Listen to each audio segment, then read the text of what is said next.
What's your reaction to the RPF? Those are the rules of the game. But I mean, to me, what it is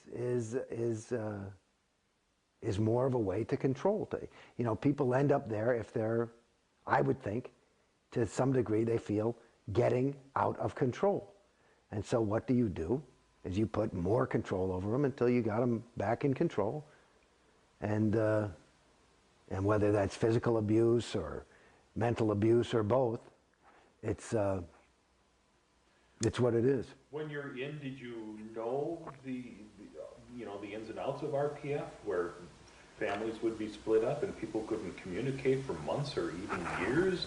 No, they don't talk about that much. I mean, as I got older, I mean, when I was in a little bit longer and spent more time, you know, at the upper organizations like Gold, I would hear about things like that and find out. But they try to keep that stuff away from everybody, especially celebrities, because it indicates, you know, the company line is that the Sea Org is made up of OTs. It's a group of OTs, okay? So for these people to fail, it's meaning that OTs are failing. And it's kind of like a one-shot clear joining the Sea organization, and you have the EPF, which is the precursor, where you get ready. And that is supposed to, when you're finally posted in the Sea Org, the end phenomenon of the EPF, which is called the Estates Project Force, which is basically where you run around and do a lot of physical labor and take a couple of courses. The end phenomenon of that is supposed to be an OT. And which is interesting to me. I've many times blown my stack when I had to get in touch with somebody at Flag. I had to call the president, and of course they've got a new person answering the telephone at Flag. And of course Scientology touts itself as the cutting edge in communication, whereas they have somebody answering the fucking phone who does not speak English. However, they are an OT. They happen to be an OT from Poland who is now 14 years old and is now the main receptionist for an international fucking hotel. And you call and you say, what the fuck is wrong with this person? Well, they're posted and they should be. It's you got to get that job done. And if their stats are down, I'm sure they're back on the RPF if they hadn't learned to speak English quick enough. And that's not an exaggeration. Insanity. So you didn't know that much about what's going on in the RPF, things like that? No, I learned some things online, but...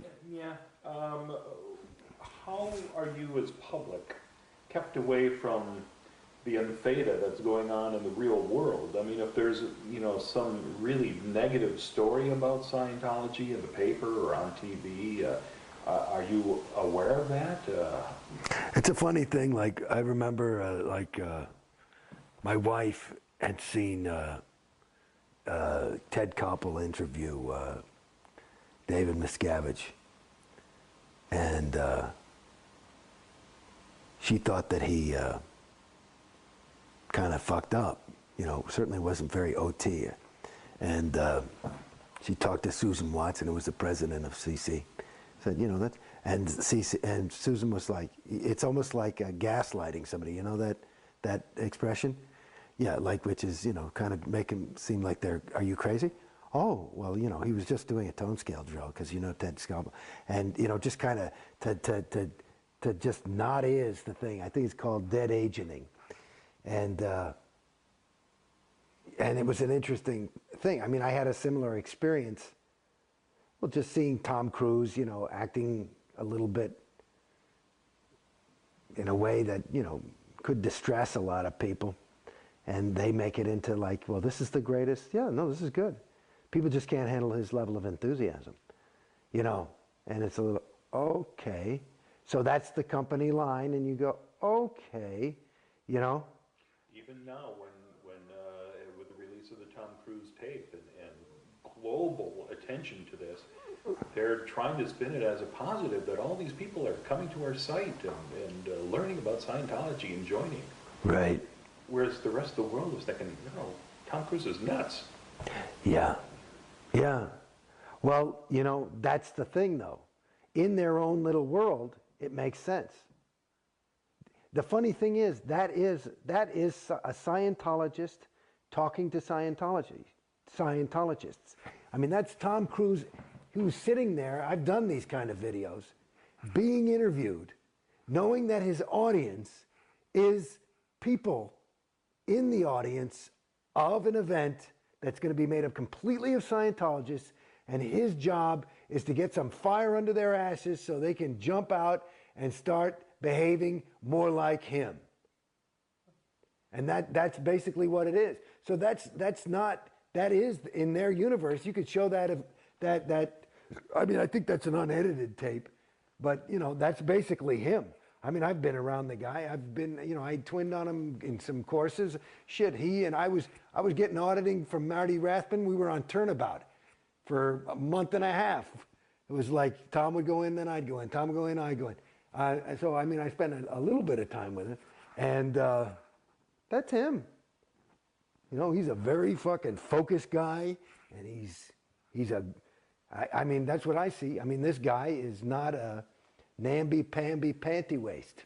He's a totally dedicated person. I can't call him a friend or know him even, but I can tell you that that's who he is. So if it seems crazy, that's interesting. That seems like the ideal to most Scientologists. And that's an interesting comment. That's what it is. Because they showed that as a, come on, babies, get off your asses. Don't you want to be like Tom? And it's interesting that the rest of the world, who are not caught up in that Truman Show, they see it as, well, what's wrong with this guy?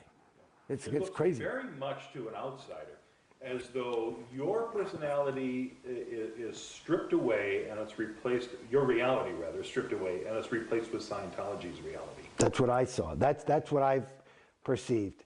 And the other dangerous thing, I mean, I watched a little of that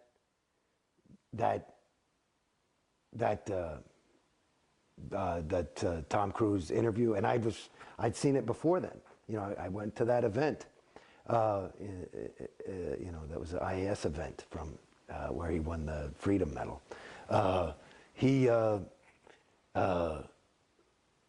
The fact that, you know, there's some part in there where he says, you know, as a Scientologist, you just can't let you can't pass that accident because you know you're the only person who can do something about it.